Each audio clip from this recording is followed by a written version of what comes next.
Hey everyone, this is Shawn Batchelor and welcome to my review video for PMAIII. This is the first assignment. Uh,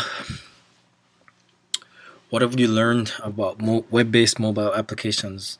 Well, based on the discussion, the text from the assignment, it says we should have had some knowledge on or some courses on HTML, CSS, and user exchange, as well as JavaScript. I've done JavaScript, but I'm pretty sure I haven't done HTML and CSS. And looking over my schedule, I haven't seen anything for it. So hopefully I haven't missed a class that I needed or anything like that.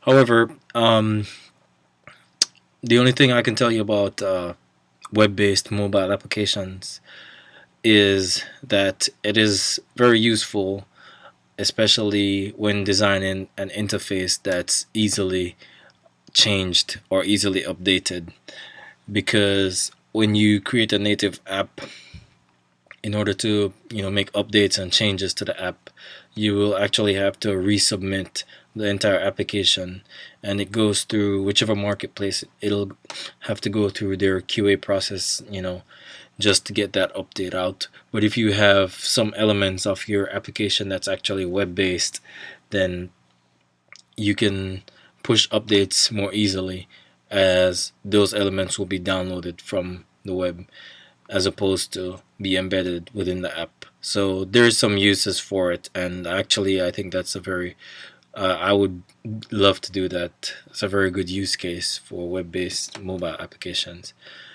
and that's what actually makes it very valuable. I can't think of anything looking off the top of my head, not having the experience, that I could tell if it's like straight outright web-based or native. I mean, but there are a few applications that I use that look pretty simple, and they always stay updated. Like for instance, a couple of the banking apps that I use, like SunTrust, the news apps. I have a news application, Buffalo, and Google Currents. They seem to be very responsive, very quick, and it would seem like many of the elements of those applications are probably not, embedded, but are web-based somewhat. So like I said, I can't tell definitely, like off the top of my head, like which one is specifically web-based or not, because I don't have that experience, and I haven't gone through the HTML CSS courses as this assignment's talking about. But it would seem to me like that those would probably have some of those characteristics, as the assignment is referring to. Explain the difference between web-based and native applications. So like I was saying before, I guess the differences are some elements, if not all elements, are implemented via a web download or portal,